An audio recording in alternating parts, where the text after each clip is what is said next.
अमर रहे देवी अहल्याबाई होलकर जी, अमर रहे देवी अहल्याबाई होलकर जी, भारत माता की जय।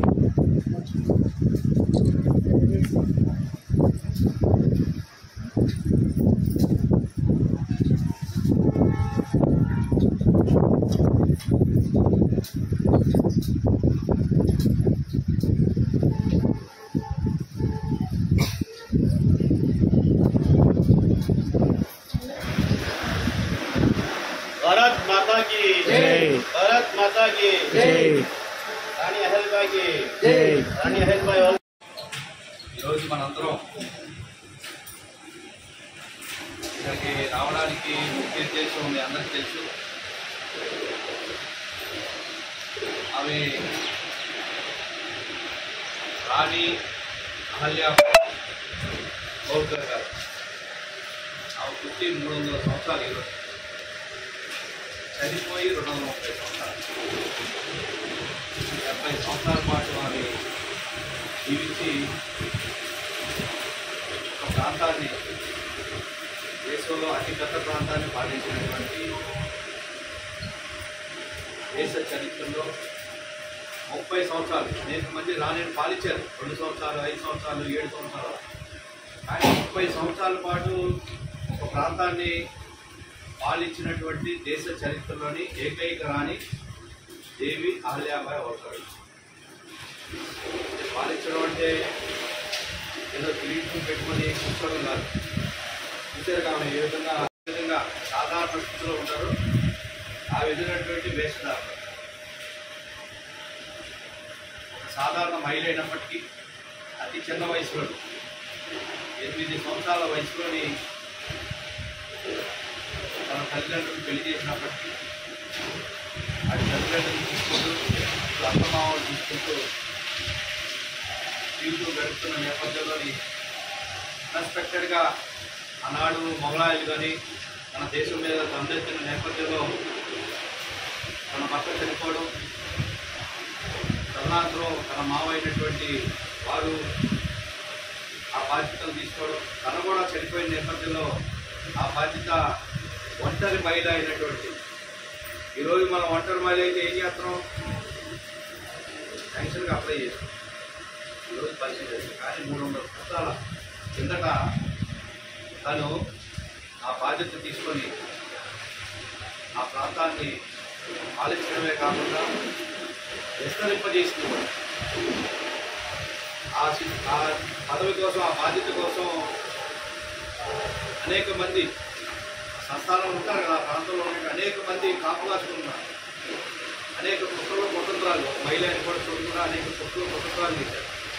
అయినప్పటికీ వాటన్నింటినీ కూడా ఛేదించి 30 సంవత్సరాలు ఒక పెద్ద దేశంలో ఒక పెద్ద ప్రాంతాన్ని పాలించిందంటే మామూలు విషయం కాదు.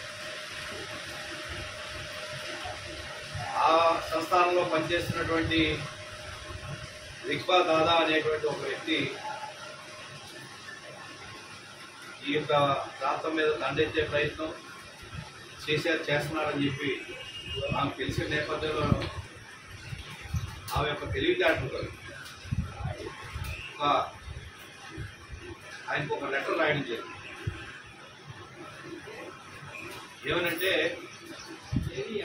నీ చేతిలో నేను ఓడిపోయాననుకో, ఒక మహిళగా నేను ఓడిపోయానని చెప్పి చరిత్ర చెప్పుకుంటుంది. అదే కనుక నువ్వు నా చేతిలో ఓడిపోతే, ఒక మహిళ చేతిలోని ఓడిపోయానేటువంటి కలంత నువ్వు చరిత్రహీనుడు అయిపోతావు అని ఒక లెటర్ రాసిన నేపథ్యంలోని వెంటనే ఆయన ఆలోచనలో పడి, నిజమే కదా, ఆ పరిస్థితి వస్తే ఏదైనా జరగవచ్చు, ఆ పరిస్థితి వస్తే నేను చరిత్రహీనుడిగా అయిపోతానని చెప్పి భావించుకొని, నీ మీదకి ఎవరమ్మా వస్తానని యుద్ధానికి, నేనైతే నా మనసులో కాదు నా దీంట్లో కూడా అసలు నా భావన లేదు, యుద్ధానికి వచ్చే భావన, నీపై యుద్ధం చేసే భావన లేదు అని ఆనాడు అంత తెలివితేటగా యుద్ధాన్ని కూడా జరగకుండా ఆ రోజు విజయాన్ని చేకూర్చవచ్చు. ఆ తన ప్రాంతాన్ని, పాలిస్తున్న ప్రాంతాన్ని కాపాడుకోవాలి.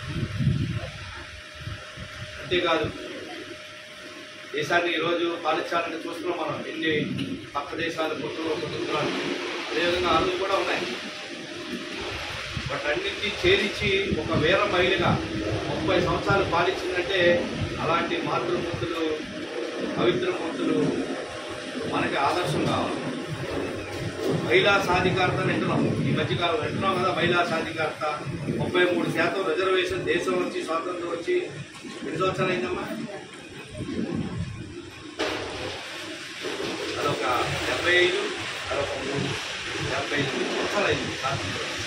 కానీ మహిళా సాధికారత ఈరోజు నరేంద్ర మోడీ గారు వచ్చిన తర్వాత మహిళలకి 30% రిజర్వేషన్ కానీ కుల మతాలకు అతీతంగా అన్ని వర్గాల ప్రజలు ఆర్థికంగా ఎదగాలి, సంక్షేమం కానీ ఇవన్నీ ఈ 10 సంవత్సరాల కాలంలో జరుగుతామని చూస్తాం. కానీ 300 సంవత్సరాల కిందటే అనగారిన ప్రజల కోసం, బడుగు బలహీన వర్గాల ప్రజల కోసం అనేక సంక్షేమ పథకాలు. సంపదని పంచాలంటే సంపద సృష్టించాలి. ఆ సంపదను సృష్టించడానికి అనేక పరిశ్రమలు నెలకొల్పింది.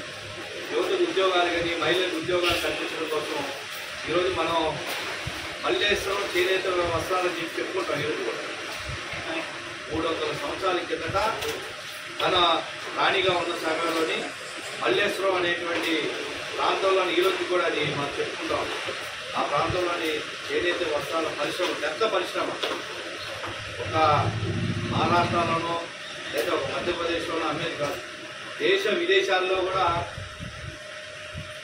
చేనేత వస్త్రాలను అమ్ముడవుతూ మన సంస్కృతి సాంప్రదాయాలు. చేనేత వస్త్రాలు అంటే ఏంటి? మన దేశానికి సంబంధించిన సంస్కృతి సాంప్రదాయాల్లో ఒక భాగం చేనేత చీరలు. వాటిని కాపాడుతూ దేశ విదేశాల్లో మన సంస్కృతి సాంప్రదాయాన్ని రిపడింపు చేసే విధంగా ఉపాధి అవకాశాలు కల్పించే విధంగా ఆర్థికంగా మహిళలు కావచ్చు, యువత కావచ్చు ముందుకెళ్లే విధంగా తను ఆనాడే పరిశ్రమలు నెలకొల్పారు. అంతేకాదు ఆనాడు మొఘలులు కావచ్చు అనేక మంది మన దేశం మీద దండెత్తి హిందూ మతాన్ని నాశనం చేయాలను, ఇతర మతాల్ని ఇబ్బంది పెట్టాలను అనేక దేవాలయాలు కావచ్చు, మసీదులు కావచ్చు, చర్చిలు కావచ్చు అనేక రకాలుగా ధ్వంసాలు చేయడం జరిగింది. మన దేశం మీద దండెత్తినంత మంది ఏ దేశం మీద దండెత్తరు. అయినా మనం నిలదొక్కు మన దేశ సంపద అంతా ఎంతోమంది దోచుకెళ్ళిపోయారు, అనేక మంది దండెత్తి. అయినా మనం ఎదుర్కొని మన కష్టాన్ని మనం నమ్ముకొని ప్రకృతి మనకి ఇచ్చినటువంటి సంపద మనం సృష్టించుకుంటూ మనం ఈరోజు ప్రపంచంలో ఆర్థిక వ్యవస్థలో ఈరోజు నరేంద్ర మోడీ గారి నాయకత్వంలో 4వ అతిపెద్ద ఆర్థిక వ్యవస్థ. త్వరలోనే మనం 2వ స్థానానికో 1వ స్థానానికి వెళ్ళి ఆశ్చర్యపోవాల్సిన 15 సంవత్సరాలు 47 గల అంటే స్వాతంత్రం వచ్చి 100 సంవత్సరాలు పూర్తయ్యే నాటికి దేశం విశ్వానికి గురువు దిశగా ఈరోజు అడుగులు వేస్తా ఉన్నాం. కాబట్టి ఈ 10 సంవత్సరాల్లో చేసినటువంటి అడుగులు మనం చూస్తూ ఉంటే నరేంద్ర మోడీ గారు ఇలాంటి మాతృమూర్తులు రాణి దేవి అహల్యాబాయి యొక్క స్ఫూర్తితోనే వారి ఆలోచనల ఆధారంగానే ముందుకు వెళ్తున్నాడు అనడంలో ఎటువంటి అతిశయోక్తి లేదు. ఇలా తన గురించి చెప్పుకుంటూ వెళ్తే 30 సంవత్సరాలు ఈరోజు ఒక 5 సంవత్సరాలు పాలిస్తేనే అనేక అవినీతి ఆరోపణలు అనేక రకాలుగా మనం చూస్తున్నాం కదా. లక్షల కోట్లు కుంభకోణం అని 2004 నుంచి 2014 వరకు చూసుకుంటే 12 లక్షల కోట్ల కుంభకోణం చేశారు కాంగ్రెస్ పార్టీ, సోనియా గాంధీ గారి నాయకత్వం. 12 లక్షల కోట్లు సంపద దేశం వదిలి వేరే దేశాలకు వెళ్ళిపోయింది. మన సంపద విదేశాల్లోనే వెళ్ళిపోయింది. అదే 12 లక్షల కోట్లు ఇక్కడ ఉంటే మనం ఏ విధంగా అభివృద్ధి చెందే అవకాశం ఉంటుంది. కానీ 2014 నుంచి ఈరోజు 25 వరకు మనం చూసుకుంటే అవినీతి అంటే అవినీతి లేదు. 2004 నుంచి 14 వరకు లక్షల కోట్లు 12 లక్షల కోట్ల అవినీతి, రోజుకొక అవినీతి ఆరోపణలతో రోజు జైలుకి వెళ్ళిపోతున్న పరిస్థితి మనం చూసాం. కానీ 2014 నుంచి 25 వరకు 11 సంవత్సరాల్లో ఒక్కడంటే ఒక అవినీతి మనం విన్నామా? దేశంలో ఈ కుంభకోణం జరిగింది, దేశంలో పాలకులు ఈ రకంగా అవినీతికి పాల్పడ్డారు, ఎన్ని కోట్లు దోచేశారని విన్నామా? ఈరోజు ఈ పథకం లాంచ్ చేశారు మోడీ గారు, ప్రధానమంత్రి గారు. ఈరోజు ఈ వర్గాల కోసం ఈ విధంగా ఈ పథకాన్ని అందించడం జరుగుతుందని చెప్పి రైతుల కోసం, యువత కోసం, మహిళల కోసం, మహిళల సంక్షేమం కోసం చేశారు తప్ప ఎక్కడా కూడా అవినీతికి పాల్పడ్డారు. మరి 2300 సంవత్సరాల కిందట అంటే తను పాలించిన సమయంలోనే ఎక్కడా కూడా అవినీతి లేదు. సుపరిపాలన అంటే మంచి పాలన, ప్రజల యొక్క క్షేమం, ప్రజలకి ఏం అవసరం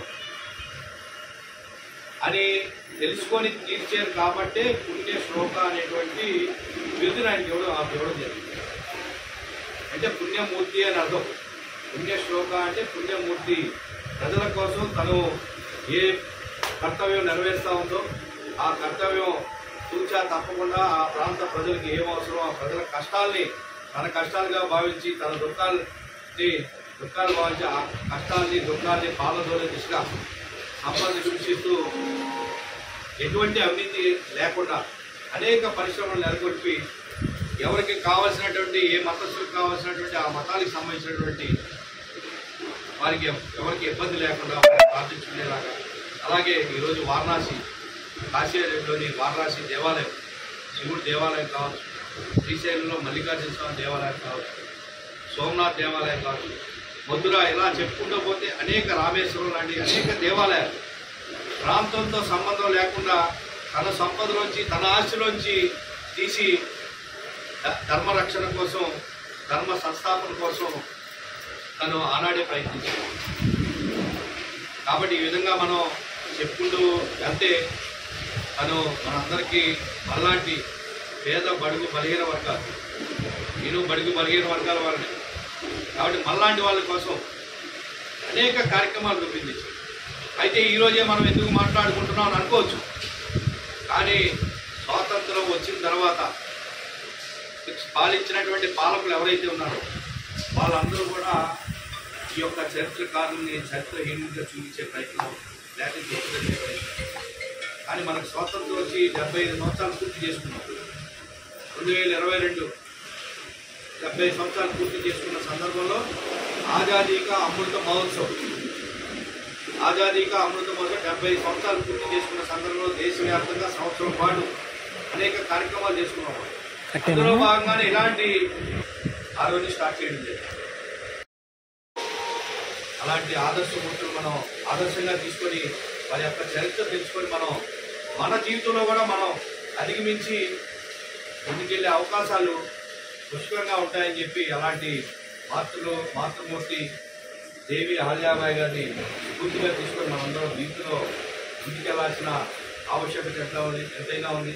అలాంటి వారి యొక్క చరిత్ర కూడా భావితరాలకు చెప్పాలనేటువంటి ఒక మంచి ఉద్దేశంతోనే ఈరోజు దేశవ్యాప్తంగా, ఈరోజు ఒక రాజేశ్వరపేటలో కాదు ఈ కార్యక్రమం జరుగుతుంది.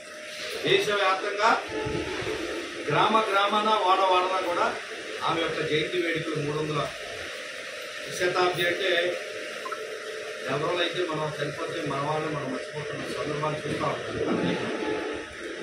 40 రోజులు దాటితే 21 రోజులు ఏదో అంటారు కదా, దాటితేనే మర్చిపోతాం.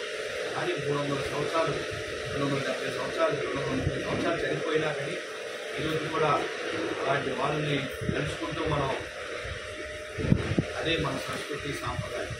కాబట్టి అలాంటి నాయకత్వం యొక్క స్ఫూర్తిని మనం పొందాలి. ఆమె యొక్క చరిత్ర ఈరోజు మన అందరి దగ్గర ఫోన్లు ఉంటాయి. యూట్యూబ్లో కొట్టిన అహల్యాబాయి అని కొట్టగానే వచ్చేస్తారు. గొప్ప సంఘ సంస్కర్త, ఆధ్యాత్మికవేత్త, సుపరిపాలన దక్షురాలు. కాబట్టి అలాంటి వారు మనందరికీ ఆదర్శం కావాలి. అలాంటి వారిని స్ఫూర్తిగా మనం మనసులో తలుచుకున్న మన జీవితం ధన్యం అని చెప్పి భావిస్తూ ఈ యొక్క అవకాశం ఇచ్చిన మన గాయత్రి గారు, వసుంధర గారు, ఉన్నకృష్ణ గారు, అదేవిధంగా ఈ మండల అధ్యక్షుడు దేవిన్ బాబు గారికి కూడా నా హృదయపూర్వక ధన్యవాదాలు తెలియజేసుకుని మీ అందరికీ కూడా నమస్కారం. భారత్ మాతా కీ జై. భారత్ మాతా కీ జై. రాణి అహల్యాబాయి హోల్కర్ జీ జై.